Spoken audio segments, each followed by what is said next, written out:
সুপ্রিয় শিক্ষার্থীবৃন্দ, আমি মোহাম্মদ লুৎফর রহমান, প্রভাষক অর্থনীতি বিভাগ, মোকামতলা মহিলা ডিগ্রি কলেজ, শিবগঞ্জ, বগুড়া।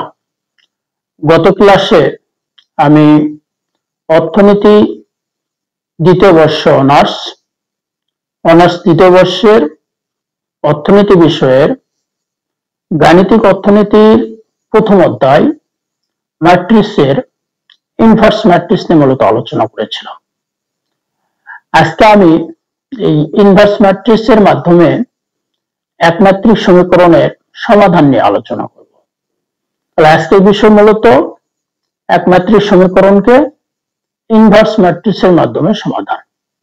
এই একমাত্রিক সমীকরণ কি? মূলত যে সমীকরণের সর্বোচ্চ মাত্রা 1, স্বাধীন চলকের সর্বোচ্চ মাত্রা 1, সেই সমীকরণগুলোকে মূলত একমাত্রিক সমীকরণ বলা হয়। এই একমাত্রিক সমীকরণকে আমরা যেমন ইনভার্স ম্যাট্রিক্সের মাধ্যমে সমাধান করতে পারি, অনুরূপভাবে কেমারের রুলস এর মাধ্যমে সমাধান করতে পারি। আজকে মূলত আমি ইনভার্স ম্যাট্রিক্সের মাধ্যমে সমাধান করে দেখাবো। আগামী ক্লাসে কেমারের রুলস এর মাধ্যমে সমাধান করে দেখাবো। তাহলে আজকের বিষয় একমাত্রিক সমীকরণকে ইনভার্স ম্যাট্রিক্সের মাধ্যমে সমাধান। ইনভার্স ম্যাট্রিক্সের মাধ্যমে সমাধান করতে গিয়ে আমি গত ক্লাসে দেখিয়েছি যে আমাকে মূলত 4টা ধাপ অতিক্রম করতে হয়েছে। কয়টা ধাপ? 4টা ধাপ। 1 নম্বর হচ্ছে যে একমাত্রিক সমীকরণ মানে ম্যাট্রিক্সের নির্ণায়ক মান বের করতে হয়েছে। কি করতে হয়েছে? নির্ণায়ক মান বের করতে হয়েছে এবং নির্ণায়ক মানটা অশূন্য হতে হয়েছে। তাহলে 1 নম্বর শর্ত কি ছিল? ইনভার্স ম্যাট্রিক্সের নির্ণয়ের 4টা ধাপ আমরা করছি। 4টা ধাপের মধ্যে 1 নম্বর ছিল যে উক্ত ম্যাট্রিক্সের নির্ণায়ক মান বের করতে হবে এবং নির্ণায়ক মানটা অবশ্যই অশূন্য হতে হবে। 2 নম্বর কি ছিল? 2 নম্বর ছিল ওই উক্ত ম্যাট্রিক্সের সহগুণক ম্যাট্রিক্স বা কোফ্যাক্টর ম্যাট্রিক্স নির্ণয় করতে হবে। 3 নম্বর কি ছিল? 3 নম্বর ছিল কোফ্যাক্টর ম্যাট্রিক্সের সারিকে কলামে বা কলামকে সারিতে রূপান্তর করে যে ম্যাট্রিক্স পাওয়া যায় সেটা হচ্ছে অ্যাডজয়েন্ট ম্যাট্রিক্স। এই অ্যাডজয়েন্ট ম্যাট্রিক্স করতে হবে, অর্থাৎ উক্ত ম্যাট্রিক্সের অ্যাডজয়েন্ট ম্যাট্রিক্স করতে হবে। আর 4 নম্বর যে ধাপ ছিল সেটি হচ্ছে আমি একটা সূত্র বলেছিলাম, সেই সূত্রের মাধ্যমে মান নির্ণয় করতে হবে। সূত্রটা কি ছিল আমার? a⁻⁻1। এটা হচ্ছে একমাত্রিক মানে বিপরীত ম্যাট্রিক্স, এই ম্যাট্রিক্সের বিপরীত ম্যাট্রিক্স। এটা হচ্ছে অ্যাডজয়েন্ট অফ এ। এই যে এটা মূলত হলো আমার সূত্র, এটা মূলত হলো আমার সূত্র। তো এই সূত্রের মাধ্যমে আমরা একমাত্রিক সমীকরণের সমাধান করতে পারি। এই সূত্রের মাধ্যমে আমরা একমাত্রিক সমীকরণের সমাধান করতে পারি। এখন আমরা একটা একমাত্রিক সমীকরণ যে সমীকরণের মাধ্যমে আমরা এই ইনভার্স ম্যাট্রিক্সের মাধ্যমে সমাধান করব। তো প্রাথমিক অবস্থায় আমি একটা সমীকরণ নেব। কি নেব? একটা সমীকরণ নেব, যে সমীকরণের মাধ্যমে আমি ইনভার্স ম্যাট্রিক্সের মাধ্যমে সমাধান করব। তো আমার সমীকরণটা হচ্ছে মূলত x1 plus x2 plus x3 equal to 6। এটা আমি 1 নম্বর সমীকরণ দিলাম। কি দিলাম? x1 plus x2 plus x3 equal to 6, যে সমীকরণের নাম দিয়েছি আমি x1। তারপর দেব 5x1 minus x2 plus 2x3, 5x1 minus x2 plus 2x3 equal to 9। কি দিয়েছি?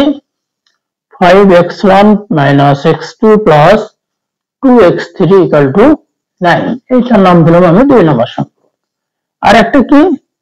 3x1 plus 6x2 minus 5x3, 3x1 minus 6x2 plus 5x3 equal to 0। এটার নাম দিলাম 3 নম্বর সমীকরণ। তাহলে আমি কয়টা সমীকরণ নিয়েছি? তিনটা। একটা হচ্ছে x1 plus x2 plus x3 equal to 6, যেটির নাম দিয়েছি 1 নম্বর সমীকরণ। তারপর 5x1 minus x2 plus 2x3 equal to 9, যেটার নাম দিয়েছি 2 নম্বর সমীকরণ। আর 3x1 প্লাস, এটা প্লাস দিই, অনেকগুলো মাইনাস হয়েছে, কি দিয়েছি 3x1 plus 6x2, এটা দিলাম মাইনাস 5x3 equal to হচ্ছে 0। এই তিনটা সমীকরণের আমি নাম দিয়েছি, যেখানে বলা হচ্ছে x1 x2 x3 greater than equal to 0। যেখানে আমি বলতেছি যে x1 x2 x3 এগুলোর মান হচ্ছে 0 এর চেয়ে বড় বা 0 এর সমান, অর্থাৎ ঋণাত্মক না। এই তিনটা সমীকরণকে আমি এখন কি করব? এই তিনটা সমীকরণকে আমি এখন মানে ইনভার্স ম্যাট্রিক্সের মাধ্যমে সমাধান করব। তো ইনভার্স ম্যাট্রিক্সের মাধ্যমে সমাধান করতে হলে এই সমীকরণকে আমার কি করতে হবে? প্রথমে আমার ম্যাট্রিক্সের আকারে আসতে হবে। কিসে আসতে হবে? ম্যাট্রিক্সে আসতে হবে। এই ম্যাট্রিক্স আকারে যদি আমরা সাজাতে চাই তাহলে কিভাবে সাজাবো? এই যে x1 x2 x3 বা 5x1 minus x2 plus 2x3, এই যে আমাদের সমীকরণগুলো আছে, এই x1 x2 x3 যে সহগগুলো আছে, এই সহগগুলোকে আমি কি করব? ম্যাট্রিক্স আকারে সাজাবো। ম্যাট্রিক্স আকারে সাজাবো। এটা আমরা জানি একটা সমীকরণকে কিভাবে ম্যাট্রিক্স আকারে সাজাতে হয়। তারপর আমি বলে দিচ্ছি যে এখানে আমি একটা শুরু করি, তাহলে ক্লিয়ার হবে। এখানে আমি ম্যাট্রিক্সকে আমরা সাধারণত দ্বিতীয় ও তৃতীয় বন্ধনী দ্বারা আবদ্ধ করি। তাহলে এই যে x, এই x এর সহগ নাই, x এর সহগ এখানে নাই, কিছু নাই। নাই মানে যেখানে কিছু থাকে না সেখানে 1 থাকে, যেখানে কিছু থাকে না সেখানে 1 থাকে। তাহলে এটা সহগ কি? 1। তাহলে এটা সহগ আমি কি নিলাম? 1 নিলাম। আবার এইটা x2 এর কিছু নাই, কিছু নাই মানে আমরা বলি 1 থাকে। তাহলে কিছু নাই মানে 1 থাকে, মানে সহগ হচ্ছে 1। আবার x3 এখানে কিছু নাই মানে কি আছে? 1 আছে, সহগ হচ্ছে 1। আবার এই যে x1 দুই নম্বর সমীকরণ, 2 নম্বর সমীকরণে x1 এর সহগ কত? 5। তাহলে কত লিখবো? 5 লিখবো। এই যে এখানে কিছু নাই মানে 1 আছে, কত 1 আছে? -1। আবার এখানে কত আছে? 2। এখানে কত আছে? 3 নম্বর সমীকরণে 3 আছে, এখানে আছে 6, এখানে আছে -5। এখন এই যে x গুলো আমি বাদ দিয়ে দিলাম, এই x গুলো দ্বিতীয় বন্ধনীতে থাকবে। কি থাকবে? x1 x2 x3। এই যে x1 x2 x3 x1 x2 x3 এগুলো কোথায় থাকলো? দ্বিতীয় বন্ধনীতে থাকবে। তাহলে প্রথম বন্ধনীতে থাকলো, প্রথম মানে ম্যাট্রিক্সে থাকলো আমার সহগগুলো, দ্বিতীয় ম্যাট্রিক্সে থাকলো আমার মানে চলকগুলো। আর সমান কি আসছে? তৃতীয় ম্যাট্রিক্সে থাকবে এই ডান পাশে যে মানগুলো, সেগুলো ডান পাশে যে মানগুলো ছিল সেগুলো। এই মূলত আমার ম্যাট্রিক্স আকারে আমি সাজিয়ে ফেলছি, ম্যাট্রিক্স আকারে সাজিয়ে ফেলছি। এই ম্যাট্রিক্স আকারে যে আমি সাজালাম, এখন এইটার থেকে আমি ইনভার্স ম্যাট্রিক্সের মাধ্যমে সমাধান করব। কিভাবে করব? ইনভার্স ম্যাট্রিক্সের মাধ্যমে সমাধান করব। তো ইনভার্স ম্যাট্রিক্সের মাধ্যমে সমাধান করার সূত্র আমরা দেখেছিলাম, মনে আছে? যে এইটা ছিল, কি ছিল? a to the power -1 equal to 1 by a at joint of a। এটা তাহলে আমাকে এই যে a আছে, এটা আমাকে ধরে নিতে হবে। তাহলে এই ম্যাট্রিক্সটাকে মূলত আমরা ধরে নেব। এটা ম্যাট্রিক্সকে আমরা যে ম্যাট্রিক্সটা পেয়েছি, এই ম্যাট্রিক্সকে ধরে নেব। তাহলে এগুলো আমি মিশাই দিলাম। এখন কি করব? আমরা ধরে নিই, ধরি কি ধরি? a equal to এই ম্যাট্রিক্সটা কত? 1 1 1 5 -1 2 3 6 -5। এটা কি ধরলাম? আমি a ধরলাম। এই ম্যাট্রিক্সটাকে আমি কি ধরছি? a। আর এইটাকে আমি মূলত ধরবো d।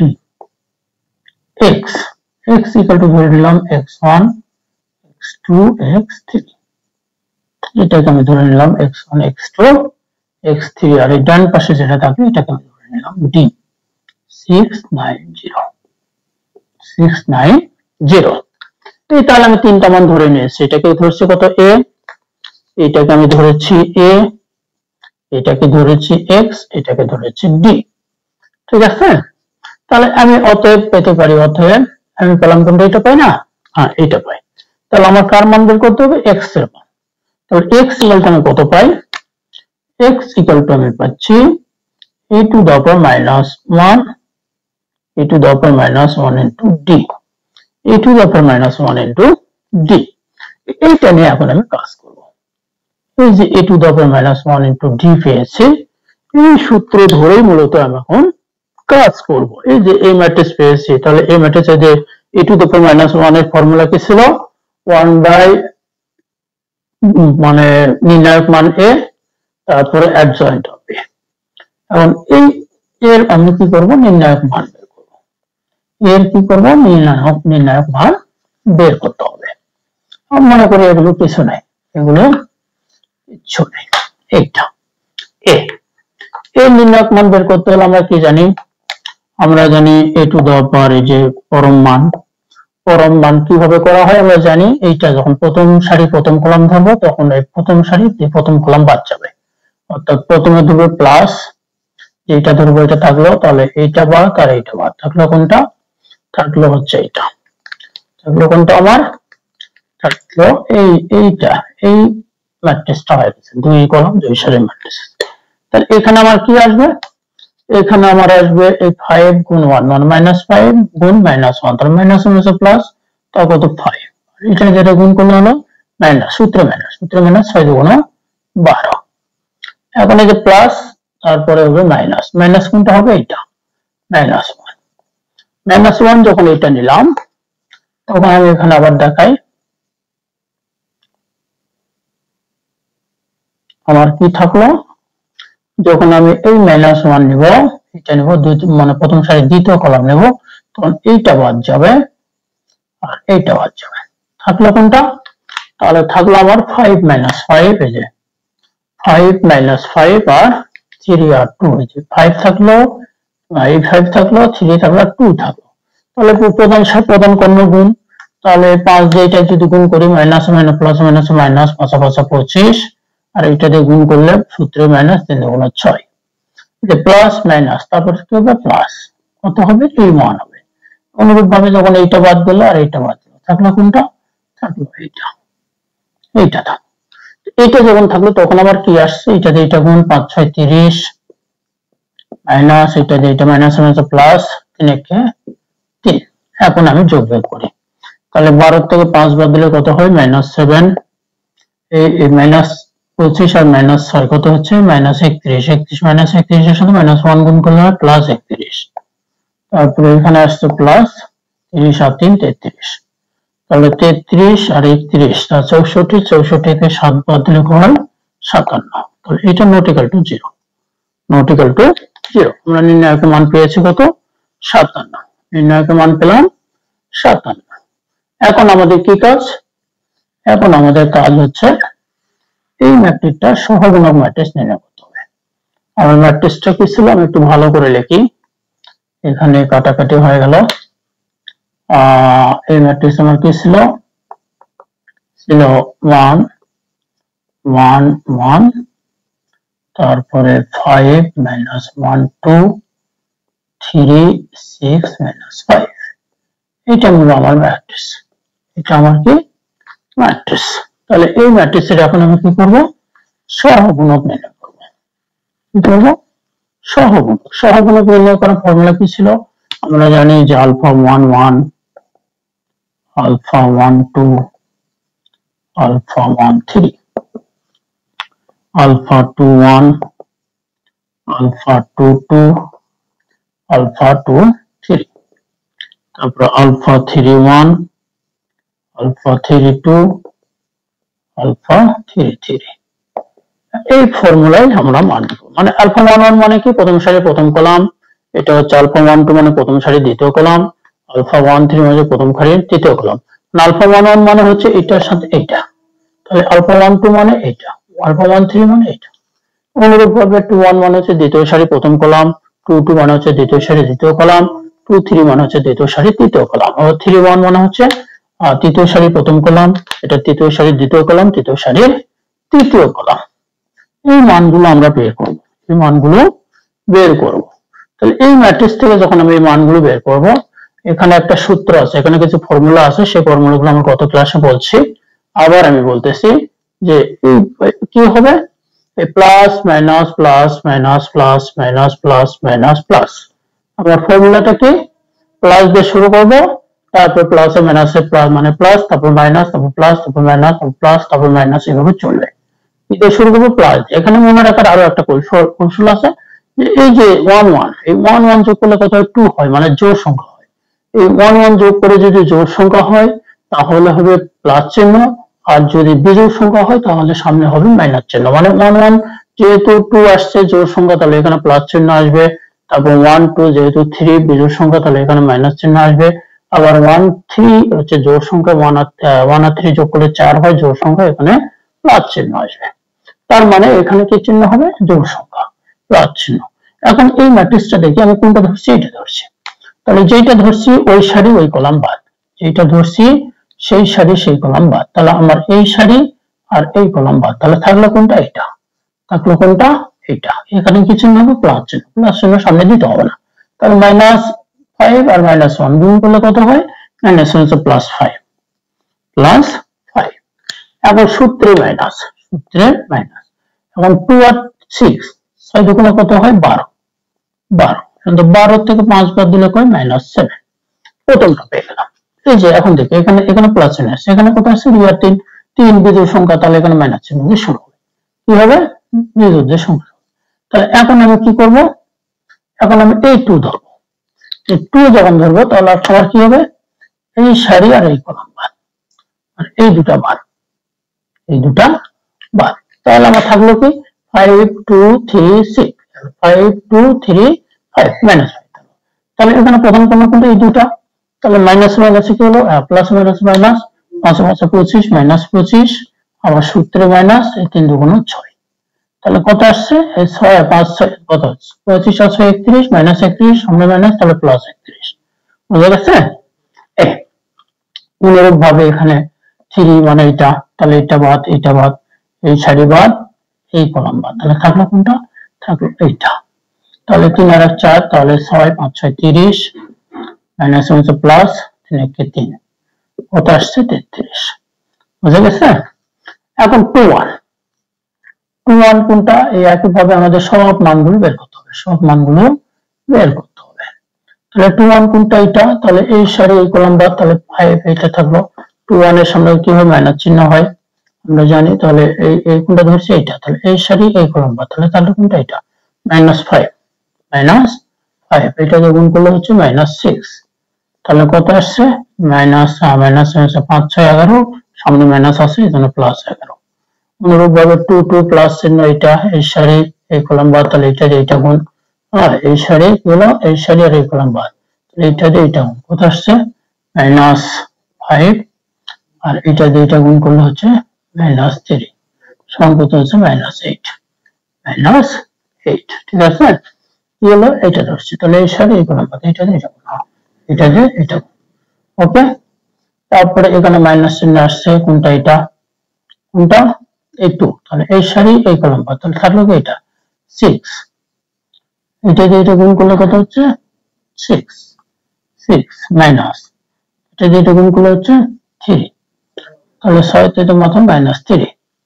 অনুরূপ ভাবে এখানে 4, তৃতীয় সারি প্রথম কলাম এটা, তাহলে এই সারি এই কলাম বাদ, তাহলে থাকবে এটা 2 1 2, -1 তাহলে কত আসছে, 3, এটা হচ্ছে মাইনাস, এই সারি এই কলাম বাদ, তাহলে এখানে 2 1 2,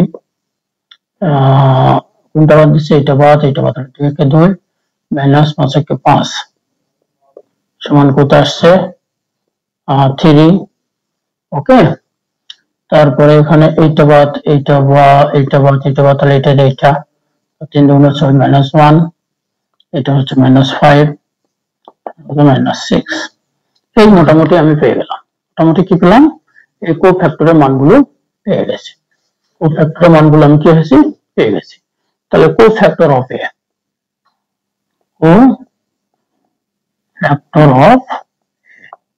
কোফ্যাক্টর অফ এ কি হবে, যেখানে পাচ্ছি -7, এখানে পাচ্ছি 31, এখানে পাচ্ছি কত 33, এখানে কত পাচ্ছি 11, এখানে কত পাচ্ছি -8, এখানে কত পাচ্ছি -3, এখানে কত পাচ্ছি শুধু 3, এখানে পাচ্ছি 3, এখানে পাচ্ছি -6। তাহলে কোফ্যাক্টর অফ এ আমি পেয়ে গেলাম। কোফ্যাক্টর অফ এ আমি পেয়ে গেলাম, বুঝা গেছে? এখন এই কোফ্যাক্টর এ কে আমি কি করব, এই সারি, এই যে সারিকে কলামে রূপান্তর করব। এই সারিকে প্রথম সারিকে প্রথম কলাম করব, দ্বিতীয় সারিকে দ্বিতীয় কলাম করব, আর তৃতীয় সারিকে তৃতীয় কলাম করব। তাহলে কি পাবো, adjoint of A, adjoint of A. তাহলে কি হবে, adjoint of A, adjoint of A কি পাচ্ছি, এই যে প্রথম সারিকে কি করব, প্রথম কলাম, তাহলে -7, 31, 33, তারপরে যে দ্বিতীয় সারি 11, -8, -3, তৃতীয় সারি কত 3, 3, -6। বুঝা গেছে? কি করছে, সারিকে কলাম এবং কলামকে সারিতে রূপান্তর করছে, করে কি করছে, অ্যাডজয়েন্ট ম্যাট্রিক্স করছে। এখন আমার ফর্মুলা কি ছিল, এখন আমার ফর্মুলা ছিল a to the power -1, a to the power -1, a to the power -1 আমরা জানতাম 1/a adjoint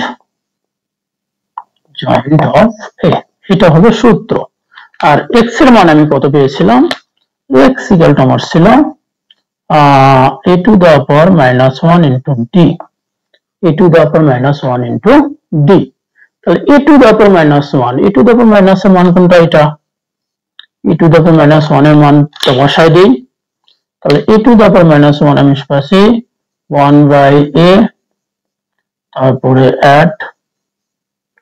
adjoint of a into d, এটাই হলো মূল সূত্র, এটা হলো মূল ফর্মুলা।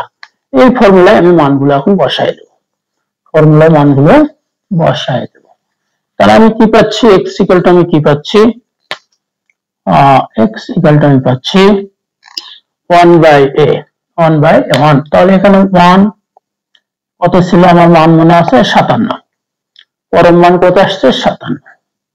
আর অ্যাডজয়েন্ট অফ এ কোনটা, এটা -7, 11, 3, 31, -8, 3, তারপরে 33, -3, -6।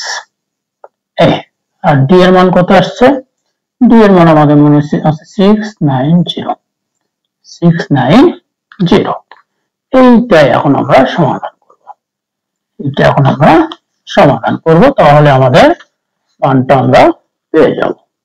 এখন দেখি কি করব, আমাদের কি সিস্টেমটা কি ছিল, প্রথম সারি প্রথম কলাম গুণ করলে আমরা পাই, এটা এখন গুণ হয়ে আছে না, হ্যাঁ গুণ হয়ে আছে। তাহলে গুণ হয় যদি থাকে, একটা ম্যাট্রিক্স একটা ম্যাট্রিক্স দুইটা ম্যাট্রিক্স যখন গুণ হয়ে থাকে, গুণের ফর্মুলা কি ছিল, প্রথম সারি গুণ প্রথম কলাম, আবার প্রথম সারি গুণ দ্বিতীয় কলাম, আবার প্রথম সারি গুণ তৃতীয় কলাম। যেহেতু এখানে কলাম আছে একটা আর এখানে আছে সারি আছে তিনটা, তাহলে এই প্রথম সারিতে প্রথম কলাম গুণ করে যে মানটা পাবো সেটা হলো 1 নম্বর মান, আবার এই দ্বিতীয় সারি দিয়ে প্রথম কলাম গুণ করে যে মান পাবো এটা হচ্ছে দ্বিতীয় মান, এবং প্রথম সারিতে তৃতীয় কলাম তৃতীয় সারিতে প্রথম কলাম যে গুণ করে পাবো সেটা হলো তৃতীয় মান।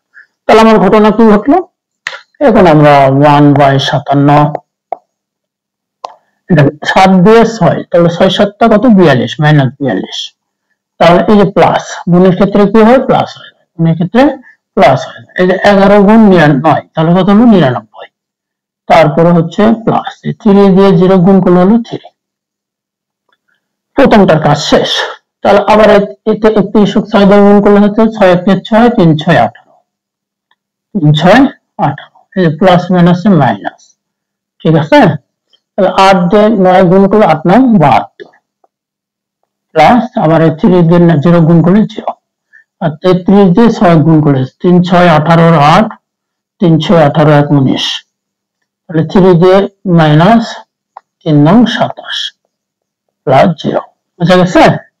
এখন যোগ বিয়োগ করি, কি করি যোগ বিয়োগ করি।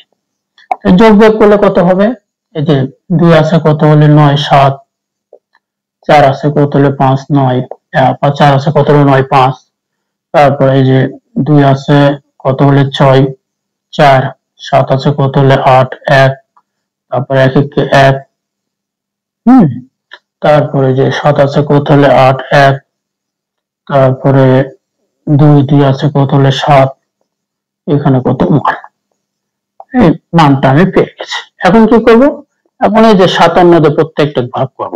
তাহলে এই 57 দিয়ে ভাগ করলে কত আসে 1 আসে, এই 57 দিয়ে 2 ভাগ করলে কত আসে 57 কে 114 কে 57 দিয়ে ভাগ করলে 2 আসে, তারপরে 71 কে 57 বাদে 3 7 21 এ 3 আসে। কত পেয়েছি 3 পেয়েছি। তাহলে মূলত আমরা কি পেলাম, মূলত আমরা x ইকুয়াল টু পেলাম, মূলত আমরা x ইকুয়াল টু কি পেলাম, x ইকুয়াল টু আমরা পেলাম 1 2 3 1 2 3। এখন ওই যে x সমান আমি কি নিয়েছিলাম, x সমান আমি নিয়েছিলাম, এই যে x সমান আমি নিয়েছিলাম x1 x2 x3 মনে আছে। প্রথমে আমি ধরে নিয়েছিলাম যে x equal to x1 x2 x3, তার মানে x ইকুয়াল টু এটা, অতএব x এর জায়গায় আমি কি বসাবো x1 x2 x3, হ্যাঁ x1 x2 x3 এই যে মান বসাবো 1 2 3।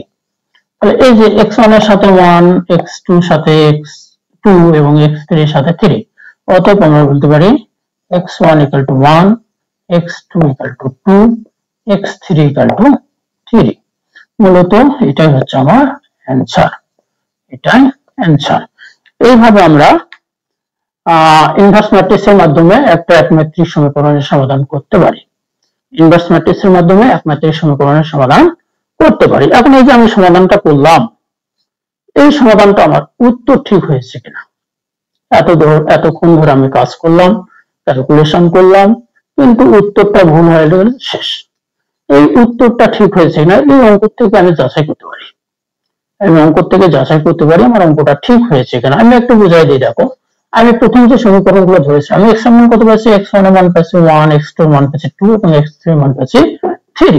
এখন আমি প্রথম যে সমীকরণটা ধরে নিয়েছিলাম, কি ধরে নিয়েছিলাম, শুদ্ধি পরীক্ষা, শুদ্ধি পরীক্ষা, শুদ্ধি পরীক্ষা আমি দেখি কি আমি ধরেছিলাম x1 plus x2 plus x3 equal to কত ধরেছিলাম 6, মনে আছে x1 plus x2 plus x3 equal to কত ধরেছিলাম 6।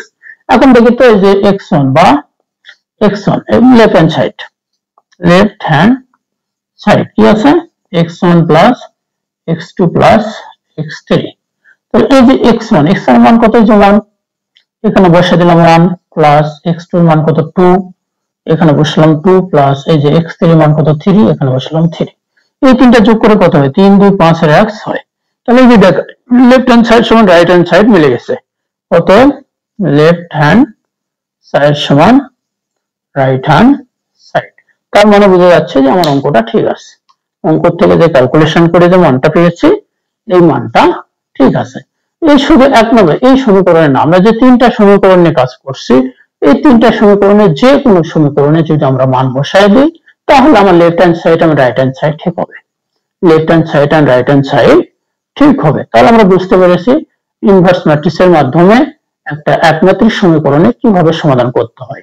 আমি আবার মনে করে দেওয়ার চেষ্টা করতেছি, ইনভার্স ম্যাট্রিক্সের মাধ্যমে একমাত্রিক সমীকরণের সমাধান করতে হলে প্রথমে আমার কি কাজ করতে হবে, ওই একমাত্রিক সমীকরণকে আগে আমার ম্যাট্রিক্স আকারে সাজাতে হবে, ম্যাট্রিক্স আকারে সাজাতে হবে। এই ম্যাট্রিক্স আকারে সাজানোর পরে আমরা কি করছি, আমরা ওই ম্যাট্রিক্সের নির্ণায়ক মান বের করছি, আবার কি করছি ওই ম্যাট্রিক্সের কোফ্যাক্টর ম্যাট্রিক্স নির্ণয় করছি, তারপরে কি করছি উক্ত ম্যাট্রিক্সের অ্যাডজয়েন্ট ম্যাট্রিক্স নির্ণয় করছি, তারপরে কি করছি, তারপরে আমার যে সূত্র ছিল সেই সূত্রতে বসাই দিয়েছি, বসানোর পরে ক্যালকুলেশন যখন করছি তখন আমার মানটা বের হয়ে গেছে।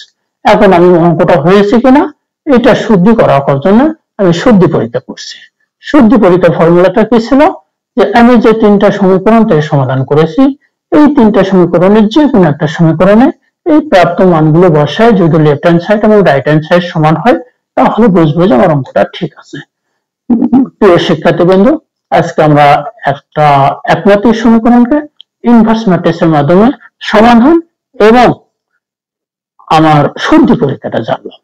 পরবর্তী ক্লাসে আমি এই একমাত্রিক সমীকরণকে কিভাবে টেলর্সের রুলসের মাধ্যমে সমাধান করা যায় তা নিয়ে আলোচনা করব। আজকে এই পর্যন্ত। তোমরা ভালো থাকো। আমার ক্লাসগুলো যদি ভালো লাগে তাহলে সাবস্ক্রাইব করে পরবর্তী ক্লাসের জন্য অপেক্ষা করো। ধন্যবাদ। আসসালাম।